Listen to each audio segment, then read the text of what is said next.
नमस्कार दोस्तों, स्वागत है आपका हमारे official YouTube channel GSY Neeraj sir में। कैसे हैं आप सब? मैं उम्मीद करता हूँ स्वस्थ होंगे, मस्त होंगे, अपनी तैयारी में व्यस्त होंगे। मित्रों, आज की जो क्लास होगी इसमें हम लोग 3 महत्वपूर्ण कलाकारों को देखेंगे। एक तो अशोक गौड़ जी को पढ़ेंगे, जिनका जन्म गया बिहार में होता है। दूसरे महत्वपूर्ण कलाकार होंगे विद्यारतन खजूरिया जी।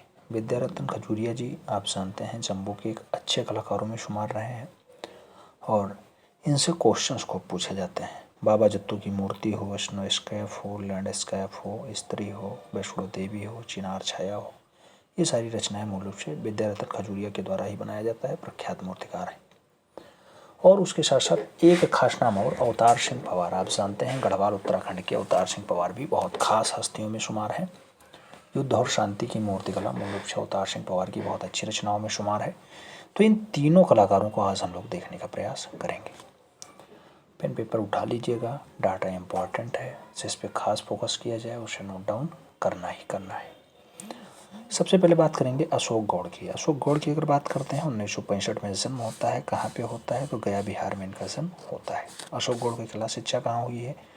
तो Rajasthan school of arts Jaipur में मूल रूप से कला की शिक्षा और MS विश्वविद्यालय बड़ौदा से भी कला की शिक्षा ग्रहण की है।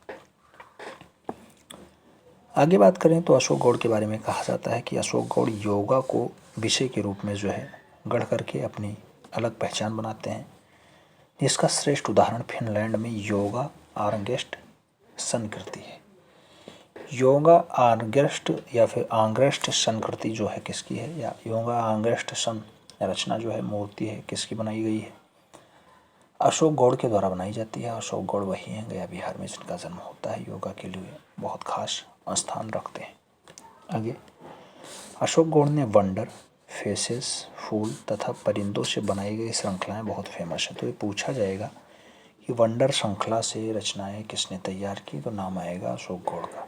याद रखना, अशोक गौड़ का सफ़ेद संगमरमर माध्यम में सुंदर प्रयोग बहुत अच्छे से किया गया है और वर्तमान में अशोक गौड़ जयपुर में रहते हुए भी कला सर्जन का कार्य कर रहे हैं, यानी कला में कलाकृतियाँ मेंटेन कर रहे हैं।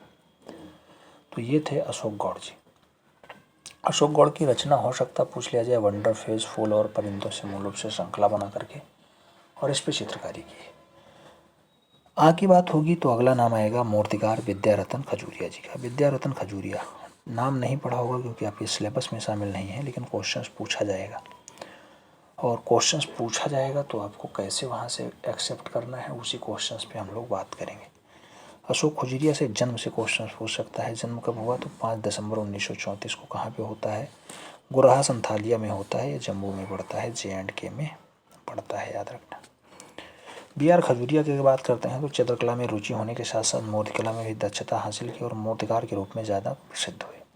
तो विद्यारतन खजूरिया कैसे ज़्यादा फेमस हैं? तो जैसे DP राय चौधरी ज़्यादा मूर्तिकार के रूप में फेमस रहे हैं, ऐसे विद्यारतन खजूरिया भी फेमस रहे।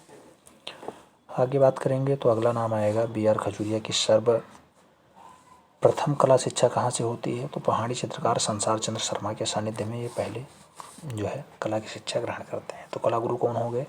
संसार चंद्र शर्मा जी हो गए। इनके सानिध्य में प्राप्त किए। इसके अलावा जो है जम्बू स्कूल के प्रसिद्ध कलाकार हैं जगत राम धोनिया। जगत राम धोनिया से भी मूल रूप से कला की शिक्षा ग्रहण करते हैं जम्बू कला आर्ट कॉलेज से। ठीक है, तो पूछा जाता है संसार चंद्र शर्मा और जगत राम धोनिया मूल रूप से किसके कला गुरु रहे हैं? तो विद्यारतन खजूरिया के रहे हैं, यानी BR खजूरिया के रहे। आगे बात करते हैं तो अगला और खास काम आता है कि BR खजूरिया सन 1956 में राज्य कृषि विभाग में नगर में कलाकार के पद पर नियुक्त होते हैं और यहाँ पर रह करके कश्मीर घाटी का सुंदर प्राकृतिक चित्रण लैंडस्केप बनाते हैं। तो कश्मीर घाटी का बहुत बढ़िया चित्रण किसने बनाया है 1956 में? तो ऐसा काम करने का जो कारनामा रहा है वो विद्यारतन खजूरिया के ऊपर ही रहा है। 1958 ईस्वी में BR खजूरिया ने कश्मीर आर्टिस्ट सोसाइटी द्वारा प्रसिद्ध चित्र स्नो स्कैप यानी बर्फीली प्रकृति चित्रण के लिए पहला पुरस्कार से सम्मानित किया जाता है। तो स्नो स्कैप रचना किसकी है? स्नो स्कैप रचना जो है मूल रूप से BR खजूरिया की है। BR खजूरिया मतलब विद्यारतन खजूरिया, नाम याद रखना। ठीक है, विद्यारतन खजूरिया। आगे बात करेंगे खजूरिया के बारे में और क्या इम्पोर्टेंट है। तो कहा जाता है कि BR खजूरिया के प्रकृति चित्रण का प्रभाववाद और अमूर्त चित्रण पे खूब ज़्यादा प्रभाव रहा है। जब प्राकृतिक चित्रण करते थे तो उससे इनका जो झुकाव होता था वो प्रभाववाद की ओर ज़्यादा था। बी.आर. खजूरिया एम.एस. विश्वविद्यालय बड़ौदा में शंखू चौधरी और महेंद्र पांड्या की निगरानी में मूर्तिकला विषय स्नातक की शिक्षा भी प्राप्त करते हैं। तो बी.आर. खजूरिया एम.एस. विश्वविद्यालय बड़ौदा से पढ़े हुए हैं, याद रखना है। एम.एस. विश्वविद्यालय कहाँ पे है? बड़ौदा में है। बड़ौदा से पढ़े लिखे जान पड़ते हैं। प्रख्यात मूर्तिकार के रूप में जाने जाते हैं, आप जानते ही हैं। आगे कहा गया जम्मू में मूर्तिकला संकाय में बी.आर. खजूरिया को प्रवक्ता के पद पर नियुक्ति मिलती है। तो जम्मू में मूर्तिकला संकाय में बी.आर. खजूरिया कैसे? तो प्रवक्ता के पद पर नियुक्ति पाते हैं। अगला पॉइंट आता है स्त्री की नग्न आकृतियाँ बी.आर. खजूरिया ही बनाते थे। स्त्री की नग्न आकृतियाँ कौन बनाया करता था? तो बी.आर. खजूरिया भी बनाते थे। इससे पहले भी भारतीय कला के इतिहास में बहुत सारे कलाकार हैं जो स्त्रियों की नग्न आकृतियाँ यानी नोट्स बनाने का कार्य करते थे, और इसीलिए वो जो है ज़्यादा चर्चा का विषय रहते थे, और लास्ट में जो है उन्हें समाज से थोड़ा बहुत बहिष्कृत भी होना पड़ता था। आगे कहा जाए तो बी.आर. खजूरिया मूर्ति निर्माण में काले, स्लेटी और पत्थरों का प्रयोग खूब करते थे। तो काले और स्लेटी पत्थरों से बी.आर. खजूरिया ही चित्रकारी किया करते थे, यानी मूर्तिकारी किया करते थे। अगला पॉइंट लिखा गया है कि जहांगीर आर्ट गैलरी में बी.आर. खजूरिया अपनी पहली प्रदर्शनी का आयोजन किया। हाँ, तो जहांगीर आर्ट गैलरी में बी.आर. खजूरिया ने पहले चित्रों को प्रदर्शित किया है। बी.आर. खजूरिया कटरा में वैष्णो देवी और बाबा जेत्तो की 18 फीट ऊंची सफ़ेद सीमेंट से मूर्ति तैयार करते हैं। तो ये पूछा जाता है कि कटरा में वैष्णो देवी की मूर्ति किसने बनाया? तो बी.आर. खजूरिया ने बनाया। साथ में बाबा जेत्तो की 18 फीट ऊंची मूर्ति किसने बनाई? तो बाबा जेत्तो की भी 18 फुट ऊंची सफ़ेद संगमरमर वाली नहीं, सफ़ेद सीमेंट से बनी मूर्ति बी.आर. खजूरिया के द्वारा यानी विद्यारतन खजूरिया के द्वारा ही बनाई जाती है।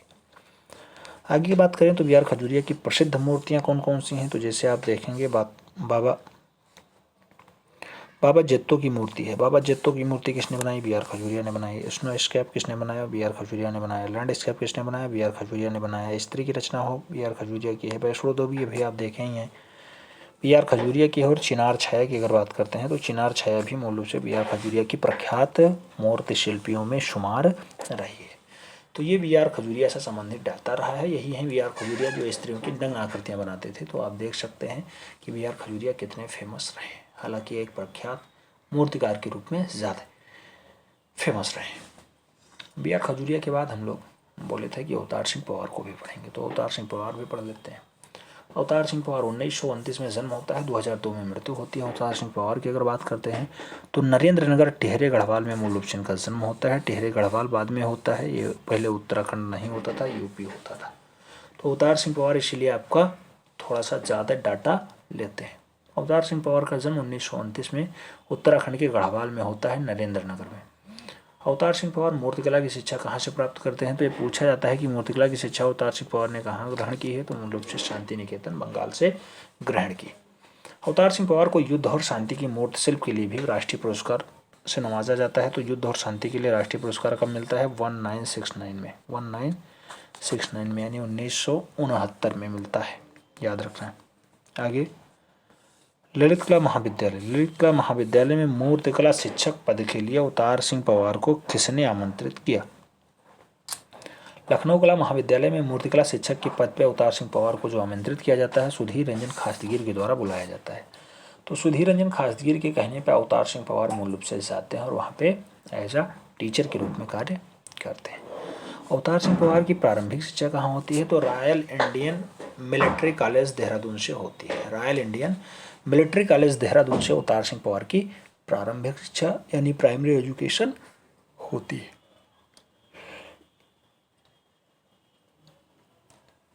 अवतार सिंह पवार ने मूर्तिकला में गुरु प्रथम आधुनिक मूर्तिकार रामकिंकर बैज माने जाते हैं। तो अवतार सिंह पवार के मूर्तिकार गुरु कौन रहे हैं? रामकिंकर बैज जी रहे, रामकिंकर बैज जी रहे। शिक्षा इन्होंने कहाँ से ग्रहण की?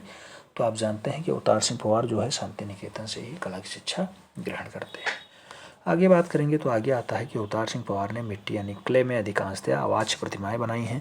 क्ले होता है मिट्टियों का जो है बहुत बढ़िया वाला पार्ट, जो मिट्टी गूंथ लो एकदम चिकनी हो जाए, गीली मिट्टी जो बढ़िया से हो उसे क्ले कहा जाता है। तो उसमें बहुत सारी आवाज़ प्रतिमाएं इन्होंने बनाई हैं, अवतार सिंह पवार ने बनाई है। आगे अवतार सिंह पवार वास तकनीकी माध्यम में भी चित्र निर्मित करने के लिए विख्यात होते हैं।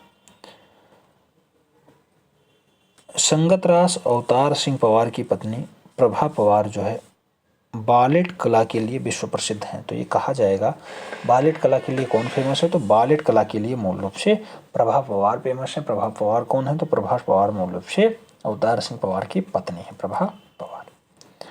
आगे बात करें तो आगे आता है कि अवतार सिंह पवार कला की शिक्षा तो लखनऊ कला विद्यालय से भी लेते हैं कला की शिक्षा, और मूल रूप से आप जानते हैं शांति निकेतन से मूर्ति कला की शिक्षा ग्रहण करते हैं। अगला पॉइंट आता है अवतार सिंह पवार। अवतार सिंह पवार शांति निकेतन में चित्रकला का प्रशिक्षण किससे लेते हैं, तो शांति निकेतन में जब जाएंगे तो वहाँ पे चित्रकला का प्रशिक्षण मास्टर मोसाय से मिलेगा इन्हें, यानी नंदलाल बोस से मिलेगा, यानी नंदलाल बसु से मिलेगा। आगे हिंदी संस्थान उत्तर प्रदेश में वर्ष 1996 ईस्वी में अवतार सिंह पवार को कला भूषण सम्मान से भी सम्मानित किया गया है। तो ये नाम याद रखना, 1996 कला भूषण पुरस्कार किससे मिलता है, तो अवतार सिंह पवार को मिल जाता है, जो प्रख्यात कलाकार हैं नरेंद्र गढ़वाल में जिनका जन्म होता है। आगे अवतार सिंह पवार फ्रांसीसी चित्रकार जो है मूर्तिकार हैं अंगस्ट रोंदा से ज़्यादा प्रभावित रहे, अंगस्ट रोंदा से थोड़ा ज़्यादा प्रभावित रहे। आगे अगर बात करते हैं तो अवतार सिंह पवार के बारे में कहा जाता है कि 1956-89 तक लखनऊ कला विद्यालय में मूर्तिकला विभाग के अध्यक्ष भी अवतार सिंह पवार रहे हैं। अवतार सिंह पवार की प्रसिद्ध जो चित्र है वो सुजाता है, सुजाता वास तकनीकी में है, राजकीय कला अकादमी लखनऊ में ही सुरक्षित है सुजाता। बिरला हाउस नई दिल्ली के आंतरिक विभाग भित्ति सिज्जा के कार्य का जो है काम किसने किया, तो अवतार सिंह पवार ने ही किया था, वहाँ पर भी था। आगे अवतार सिंह पवार ने भित्ति चित्रण विधा का प्रशिक्षण किससे लिया है, तो कृपाल सिंह शेखावत से भित्ति चित्रण और नंदलाल बोस से भी भित्ति चित्रण को सीखने का काम अवतार सिंह पवार का रहा है। मूर्तिकार पंकज पवार किस प्रसिद्ध मूर्तिकार के पुत्र रहे हैं, तो पंकज पवार मूल रूप से अवतार सिंह पवार के पुत्र रहे हैं, याद रखना अवतार सिंह पवार के पुत्र रहे हैं। अवतार सिंह पवार ने टेम्परा तकनीकी विधा में भित्ति चित्रकारी की है, हाँ की है। टेम्परा तकनीकी में मूल रूप से भित्तीय चित्रण का कार्य अवतार सिंह पवार ने बहुत अच्छे से किया। आगे बात करेंगे तो प्रमुख चित्र आएंगे अवतार सिंह पवार के। अवतार सिंह पवार के जो प्रमुख चित्र हैं उसमें सुजाता आता है, सुजाता वास तकनीकी में है, काला घोड़ा आता है वास तकनीकी में है, बाउल आता है वास तकनीकी में है, नटीर पूजा आता है वास तकनीकी में है, साथ में बाउल म्यूजिक आता है, बाउल जो है बुल फाइट आता है, बुल मतलब घोड़ा नहीं होता है, बैल होता है बैल, तो बुल फाइट आता है, कागज पे जल रंग से बनाया गया है, बैल आता है, बैल रचना के साथ साथ नायिका आता है, मुर्गा आता है, झरना आता है, उल्लू आता है। ये सारी रचनाएं मूल रूप से किसने बनाई, तो अवतार सिंह पवार की ही रचनाएं हैं। आगे अगर बात करें तो आवाज प्रतिमाओं की बात करेंगे। अवतार सिंह पवार ने जो प्रतिमाएं बनाई हैं उसमें से राधा कमल हो गया, राधा कमल मुखर्जी सीमेंट पे बनाया गया, पंडित जवाहरलाल नेहरू क्ले पे बनाया गया, गुरुदेव रविंद्रनाथ टैगोर की अगर बात करते हैं क्ले पे चित्रण किया गया है, मूल रूप से चित्रकारी की गई है। इंदिरा गांधी की अगर बात करते हैं क्ले पे रचना बनाई गई है अवतार सिंह पवार के द्वारा। बद्रीनाथ आर्य को क्ले पे दर्शाया है, रामकिंकर बैज को क्ले पे दर्शाया है, अवनींद्रनाथ टैगोर को क्ले पे दर्शाया है, वान गॉग को क्ले पे दर्शाया है, और जो है सोनल मान सिंह को भी क्ले पे दर्शाने का प्रयास किसने किया, तो अवतार सिंह पवार ने किया, वही अवतार सिंह पवार जिनका जन्म गढ़वाल उत्तर प्रदेश में होता है। अमिताभ बच्चन की अगर बात करते हैं तो अमिताभ बच्चन की भी क्ले पे रचना इन्होंने तैयार की, और साथ में बांसुरी वादक की अगर बात करते हैं तो क्ले ब्रांज और प्लास्टिक पे भी इन्होंने रचना तैयार की है बांसुरी वादक की। तो ये कुछ खास डाटा था जो कि आपके किस कलाकार, तो उस कलाकार का नाम है अवतार सिंह पवार से संबंधित है। फिलहाल आज की इस क्लास में हम लोग अवतार सिंह पवार को पढ़े हैं, मूर्तिकार विद्यारतन खजूरिया को पढ़े हैं, और साथ में अशोक गौड़ को पढ़े हैं। डाटा इंपॉर्टेंट था, आपकी परीक्षा में छप सकते थे, इसलिए इसे शुमार किया गया है। उम्मीद है कि आप नोट डाउन कर लिए होंगे। मिलते हैं फोन में, तब तक के लिए जय हिंद।